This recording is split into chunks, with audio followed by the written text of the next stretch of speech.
নমস্কার বন্ধুরা, উমার সংসার চ্যানেলের আরও একটি নতুন পর্বে আপনাদের স্বাগত জানিয়ে শুরু করছি আজকের পর্ব। আশা করি আপনারা ভালো আছেন, সুস্থ আছেন। মহাদেবের আরাধনা বা উপাসনা করার জন্য হিন্দু ধর্মে শ্রাবণ মাসকে অত্যন্ত শুভ হিসেবে মানা হয়। এমনকি শ্রাবণ মাস মহাদেবের প্রিয় মাস বলেও প্রচলিত বিশ্বাস রয়েছে। তাই শ্রাবণকে শিবের মাসও বলা হয়। এই জন্য হিন্দু ধর্ম অবলম্বীদের কাছে শ্রাবণ মাস হল একটি অত্যন্ত পবিত্র এবং গুরুত্বপূর্ণ মাস। শ্রাবণ মাসের প্রতি সোমবার শিবের উপাসনা, শিবলিঙ্গের অভিষেক ও সোমবারের ব্রত রাখেন শিব ভক্তরা। বন্ধুরা, আজকের পর্ব থেকে জেনে নেব 2025 সাল বা 1432 বঙ্গাব্দে শ্রাবণ মাসে কটি সোমবার পড়েছে। শ্রাবণ সোমবারগুলির তারিখ কী কী? শ্রাবণ মাসের সোমবার শিব পুজো করার নিয়ম পদ্ধতি। মহাদেবকে এই দিনে কী কী অর্পণ করবেন? এই ব্রত পালন করলে কী কী খাওয়া যাবে ও কী কী খাওয়া যাবে না?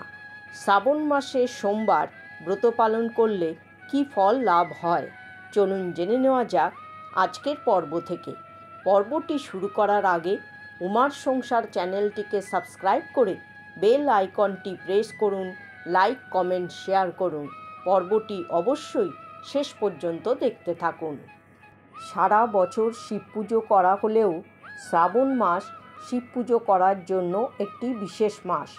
তাই এই মাসে নিষ্ঠার সাথে শিব পুজো করা উচিত। তবে শ্রাবণ মাসের সোমবারগুলি বিশেষভাবে গুরুত্বপূর্ণ।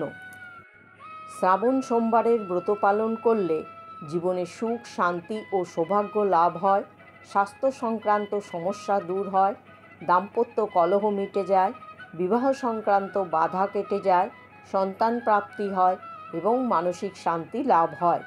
এমনটা বিশ্বাস করা হয় যে ব্যক্তি প্রতি শ্রাবণের সোমবার উপোস করেন তার মনোবাসনাও পূরণ হয়।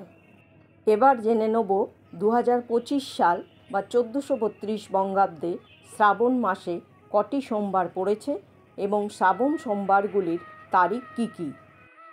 এই বছর শ্রাবণ মাসে 4টি সোমবার পড়েছে। প্রথম সোমবারটি হলো 21শে জুলাই, বাংলায় চৌঠা শ্রাবণ। দ্বিতীয় সোমবারটি হলো 28শে জুলাই, বাংলায় 11ই শ্রাবণ। তৃতীয় সোমবারটি হলো 4ঠা আগস্ট, বাংলায় 18ই শ্রাবণ। এবং চতুর্থ বা অন্তিম সোমবারটি হলো 11ই আগস্ট, বাংলায় 25শে শ্রাবণ। শিব মন্দির তো বটেই, শ্রাবণ মাসে বাড়িতে বাড়িতেও শিবের উপাসনা করা হয়। পুরুষ মহিলা নির্বিশেষে প্রত্যেকেই শিব পূজা করতে পারেন। তবে মহাদেবের পূজার বিশেষ কিছু নিয়ম রয়েছে, সেগুলি মেনে পূজা করলে ভালো ফল পাওয়া যায়। ভোলেনাথ অল্পতেই সন্তুষ্ট, কিন্তু পূজায় ভুল ত্রুটি হলে তিনি খুবই ক্রুদ্ধ হন। চলুন জেনে নেওয়া যাক শ্রাবণ মাসের সোমবারে শিব পুজো করার বিশেষ কিছু নিয়ম আচার। বন্ধুরা, এবার জেনে নেব শিব পুজো করার জন্য প্রয়োজনীয় উপকরণগুলি কী কী। শিব পুজো করতে যে উপকরণগুলি লাগবে সেগুলি হলো শুদ্ধ জল, গঙ্গা জল, দুধ, দই, ঘি, মধু, চিনি, পৈতা, ভাং, ভস্য, বেলপাতা, আকন্দ, ধুতুরা, বিভিন্ন ফল, মিষ্টি, ধূপ, দীপ ইত্যাদি। ব্রতের আগের দিন অর্থাৎ রবিবারে নিরামিষ খেতে হয় এবং ব্রহ্মচর্য পালন করতে হয়। শ্রাবণ মাসের সোমবারে সকাল সকাল ঘুম থেকে উঠুন, আপনার প্রতিদিনের কাজকর্ম সেরে স্নান করুন। এই দিন পারলে স্নানের জলে কালো তিল মিশিয়ে স্নান করুন, কেননা কালো তিল শরীর ও মনকে শুদ্ধ রাখে। স্নানের পর শুদ্ধ বস্ত্র পরিধান করে ব্রত পালন করুন। ওম নমঃ শিবায় মন্ত্রটি উচ্চারণের মাধ্যমে পূজা শুরু করুন। ধূপ দীপ জ্বালুন। শিবলিঙ্গের অভিষেক করুন পঞ্চামৃত অর্থাৎ দুধ, ঘি, দই, মধু এবং চিনি দিয়ে। এরপর আবারও জল ও সুগন্ধি বা গঙ্গা জল দিয়ে শিবলিঙ্গকে স্নান করান। বেলপাতা, ধুতরো এবং আকন্দ ফুল মহাদেবের ভীষণ প্রিয়। এই জিনিসগুলি পূজায় অর্পণ করতে ভুলবেন না। শিবলিঙ্গে বেলপাতা অর্পণ করার সময় খেয়াল রাখবেন বেলপাতা যেন ছেঁড়া না হয়।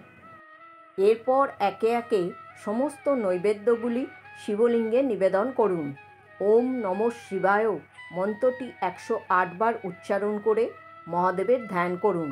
বাবার মন্ত্র যত বেশি জপ করবেন ভালো ফল পাবেন। ধ্যান করার পর শিব চালিসা বা শিব স্তোত্র বা 16 সোমবার ব্রতকথা পাঠ করুন। এইভাবে পুজো শেষ করার পর আপনি উপোস ভঙ্গ করবেন এবং সন্ধ্যাবেলায় আরও একবার শিবের মাথায় জল ঢেলে তারপর খাদ্য গ্রহণ করবেন। আপনার বাড়িতে শিবলিঙ্গ থাকলে বাড়িতেই পুজো করুন বা চাইলে কোনো শিব মন্দিরে গিয়েও পুজো করতে পারেন। যদি মন্দিরে যান তবে বাড়ির থেকে শিবলিঙ্গের অভিষেক করার জন্য দুধ মিশ্রিত জল বা শুধু জল নিয়ে যান। শ্রাবণ মাসের সোমবারের ব্রত সূর্যোদয় থেকে সূর্যাস্ত পর্যন্ত পালন করা হয়। এই সময় অনেকেই নির্জলা ব্রত পালন করে থাকেন, আবার অনেকে ফল ফলের রস ও জল খেয়ে ব্রত পালন করে থাকেন। যদি আপনার পক্ষে সম্পূর্ণ উপবাস রাখা সম্ভব না হয় তাহলে ফল জল শরবত খেয়ে ব্রত পালন করতে পারেন বা নিরামিষ খাবারও খেতে পারেন।